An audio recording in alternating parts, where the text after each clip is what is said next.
Now Jailton gets full mount. Oh, here we go. 130 left. And he's raining hammers now. Oh, and Rozenstruik is at the back. Oh, Jailton's got it locked in as we've seen so many times before. Oh, I think that was a tap, and he taps now. Rozenstruik goes down. Jailton Almeida gets the crowd's attention in Charlotte, North Carolina. Broadcasting live from an undisclosed location. This is The Community MMA with your host, Chris Cross.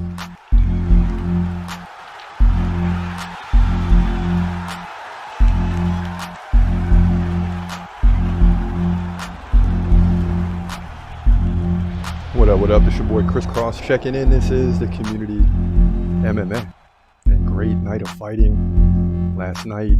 UFC Charlotte, the place was wild.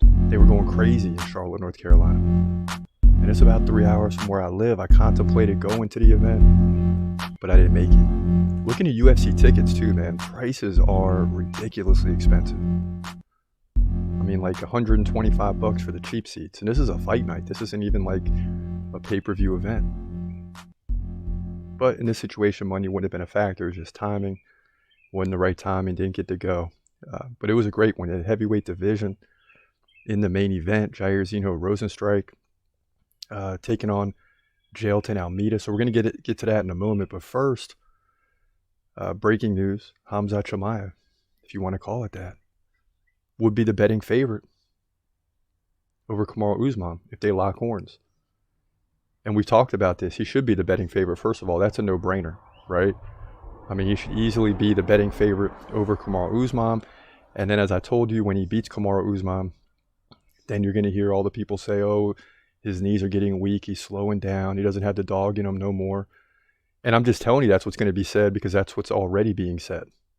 You know, when you look through Twitter and you see the comments and even YouTube, people comment on that potential fight. They're already saying Usman isn't the same. So the storyline's already developing. Is that really what Khamzat wants to do? Is fight a guy and beat him and then be told, oh, that didn't do anything for you? Because he's not that good anyway. So that's what Khamzat is battling in this situation. But he will wipe the floor with Usman. And then, you know, all the boo birds will come out and say he's supposed to win that fight. It didn't do anything for him. Excuse me.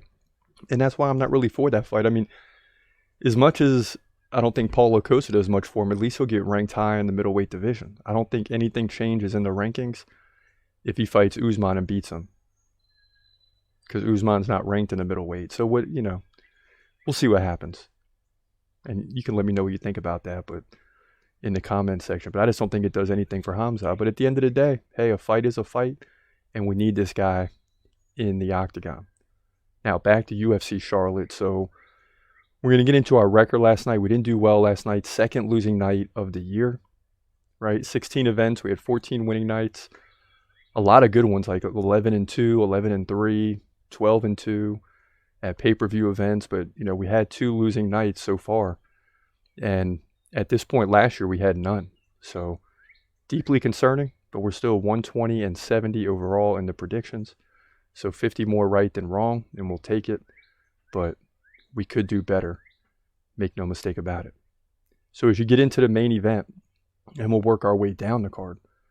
But yeah, Jailton Almeida taking on Rozenstruik. I think it's like a 9 versus 12.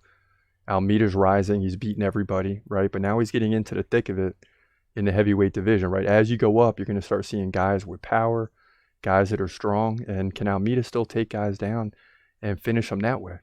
And he left no questions after this last night. Jailton is trying to get that left leg free, and if he can, gets to the full mount. That'll put Rozenstruik in a lot of trouble. 150 left, round 1. Oh, and now he's free.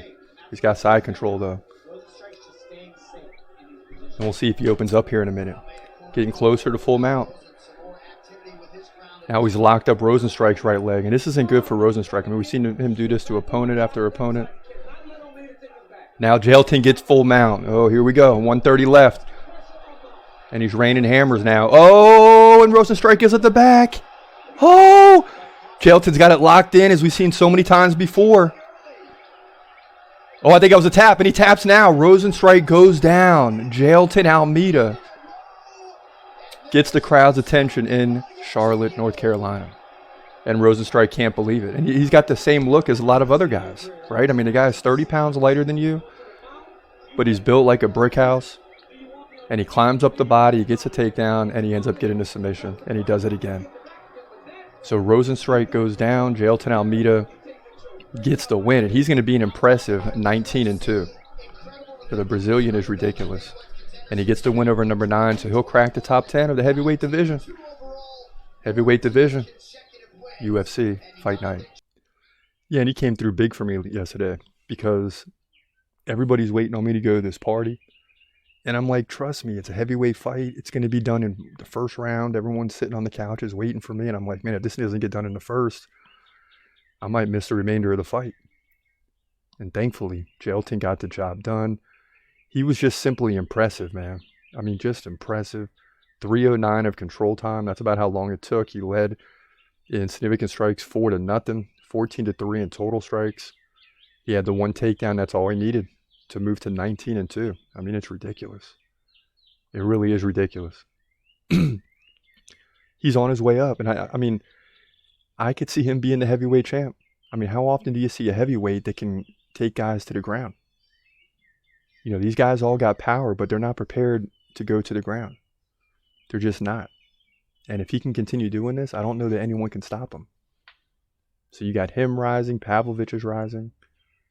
John Jones is already talking retirement. So this thing is going to be wide open here in the near future. Now, there were a lot of good fights last night. I mean, Ian Garry took on D-Rod, Daniel Rodriguez, and a lot of people thought this would be a tough fight. But it wasn't. Nice jab there by Ian Garry. 90 seconds in. And so far, he's not having the big problems with the left-hander as I thought. It's tough when you're a righty, right? I mean, lefties are used to facing righties because there's more righties. But when you're a righty and you face a left-hander now, your lead leg are banging each other almost. You know, your power punch is farther away. But Garry doing a good job getting off on the jabs here. And he's taking on a real striker. And you see a headbutt right there or a clash as they both come in. Oh, and a nice leg kick by Garry. And he was just called out earlier from one of the winning fighters because, you know, that guy got the finish and Ian Garry took the guy to a decision. So basic premise is Ian Garry needs a finish here if he really wants to up his ante. D-Rod with some nice uppercuts. They don't land, but letting them know. Remember, D-Rod is ranked number 15, so with a win here, Ian Garry could get into the top 15 and become ranked in the welterweight division. Oh, what a nice leg kick. D-Rod goes down. Ian Garry on top. Look at this. D-Rod's covering up. Yeah, that head kick, I think, did it. Boy, and he's pounding away. Wow, and Ian Garry unloads, and it's over. And the crowd goes crazy. Yeah, man, Ian Garry, this guy. And earlier in the night, someone beat an opponent that he went to a decision with, and he was talking trash against Ian Garry, saying he can't finish. And Ian Garry comes up with the finish. I mean, unbelievable performance by him. And his stock is rising fast, make no mistake about it. I mean, sky's the limit for this guy from Ireland. And I'm looking forward to his next fight. Also, last night, Carlos Ulberg did his thing. Ooh, nice leg kick. High leg kick by Ulberg. And Ihor has to, like, lean in when he throws his left. Stands left-handed, right? He's got to lean in. And he's going to get caught if he's not careful. 3:05 left here early on in round 1. Again, light heavyweight division. Ulberg's on the rise. He did lose one, but... Oh, he landed a left on the way in. See? Right when he had the lean to throw the left. And Ihor's in trouble. And Ulberg's pounding away with the right. And he just stopped. And the ref hesitated and he went in. Credit Ulberg. I mean, he stopped a little early. I don't know if you want to do that. And he went back to go again and the ref stopped it. So, kind of put the ref in an awkward position. But at the end of the day, Ulberg gets the win. You see, and I was just saying that. He's leaning in, you know, to throw the power left, but he's leaning and boom, he gets caught on the way in. And it wasn't even a big punch. He's just leaving himself in a bad position by doing that. And so Carlos Ulberg gets the win over Ihor. He made it look easy, and the next two fights looked easy as well. Probably the finishes of the night. Let's start with Matt Brown versus Court McGee. This was a great finish.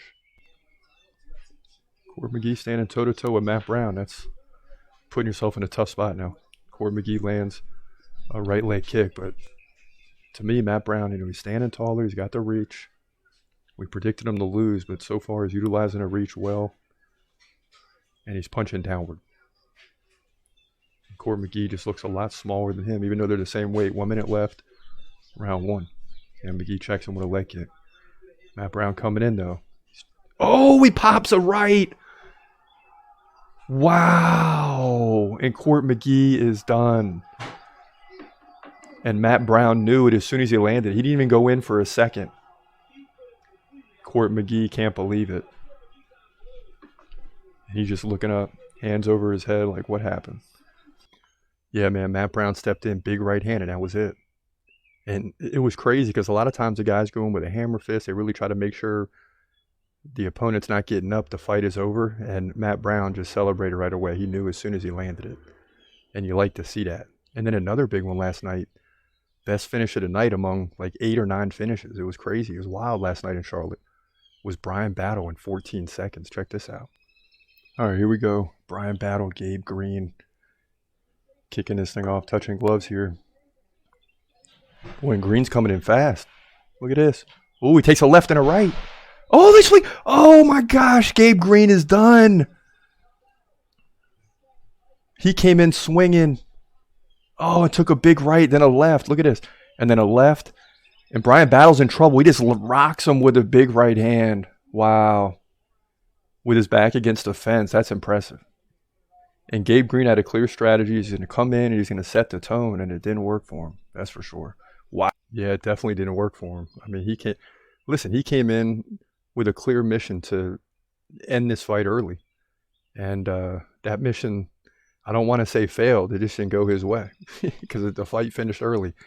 But it wasn't Gabe Green who came in swinging to finish the fight. It was Brian Battle who had his back against the wall. And we were wrong on this one. We predicted him to lose. He won.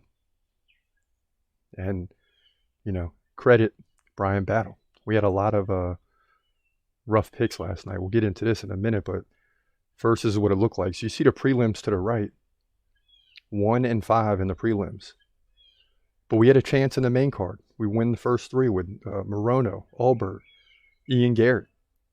All we need is Anthony Smith to win. We're going to run the tables. I know Jailton's winning. And Anthony Smith fell to Johnny Walker. So we end up going 5 and 6 on the night. We're still 12 and 4 in the main event. That's 75%. We'll take it. And 120, 70, and 3 overall. So we got 50 more wins and losses. But check this out. A guy that had a great night, back-to-back weeks, Colby Chavez weighing in. I love this. He had Almeida by TKO. He won by sub. He had Walker winning. He got that. Rodriguez, he lost that one. But he got Ulberg, Morono. He lost McGee. But started out 5-0 with Williams, De Silva, which was a lot of questions on that one. Mandy Bohm, Brian Battle, and Lisboa.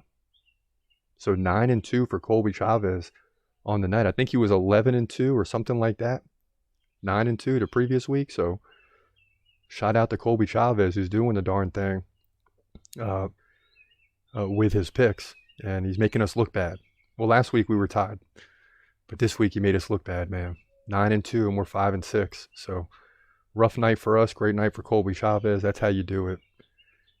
And now as we jump into the Q&A, Antrey says about Khamzat Chimaev, hope this happens in 170. I'd love to see him fight Usman at 170. I don't see it happening though. Because, it would help him get a title shot. But then even if you win, you still got Bilal Muhammad you got to take care of business against. Colby Covington and Leon Edwards, that fight's not booked. That's going to be forever. And how long can you keep making weight for another 2 years? That's a big question right now. I think you could do it once for a title shot and win it, but he's not going to do it 3 or 4 more fights. It's just not going to happen. But, it is what it is.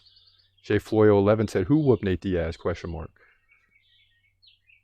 didn't get to whoop him, but he would have whooped him. That was the point. He wasn't motivated. That would have been an easy fight against Nate Diaz. Let's be real. Charlie Wallace has great video, man. All the most important stats in one place. Thanks. That's how we do it with the predictions, man. We look at the stats, and that's why when you see us in the main card, our record gets better. Prelims, you know, anything could happen because you got newcomers coming in with no stats, things of that nature. So we got to make a tougher prediction. It's a little harder in the contender series because these guys don't have stats. But when guys get into UFC and they're 4 to 6 fights in and the stats start to build up, I mean, those stats hold firm usually in fights when they're over multiple fights, and you can make better predictions. Alex Newton says Usman versus Bilal, guys. That's a real possibility, too. He might just not fight Khamzat because Bilal will get him what he wants, too. Doge says, I was there watching it live last night at UFC Charlotte. This is probably one of the biggest robberies in the history of UFC. Speaking of Cody Stamann and Douglas Da Silva de Andrade. These judges are messing up fighters' legacies. Yeah, and let me peek at those stats real quick because I heard a lot of people talking about this. When you look at the stats, I mean, Da Silva won 61 to 54 in significant strikes, 72 to 66 in total strikes. Cody Stamann did have a takedown with 2 minutes of control, but when you look at the stats, I mean, it's not. I don't know if it's a big time robbery, but when you watch the fight, maybe so. Sometimes that's the underlying factor is actually watching the fight and looking at it. The Matrix says, I love this dog. Dollars win. Smiley face emoji, yes. Ji Yeon Kim versus Mandy Bohm. Man, we got that wrong. I thought Ji Yeon Kim would pull it out, but she didn't. She didn't. She let us down. But great night of fights last night. Khamzat is the favorite against Usman. That's what we got to recognize, is what they're saying. And I think Paulo Costa is still the best bet, even though I'm not happy about that fight either. But in terms of what's the best option for Khamzat right now, I say Paulo Costa, get ranked in middleweight and welterweight, continue to dominate opponents, and you're going to get your title shot eventually. But it is a crying shame that he's only fought once in like 14, 15 months. I mean, it's getting a little ridiculous now. He fought Burns like last March. He's had one fight against Kevin Holland since then. It was 2-minute fights. 2-minute fight, and that was it. But listen, that's going to do it for your boy Chris Cross today. Thanks for watching. This is A Community MMA. Have a great day, and God bless. Peace.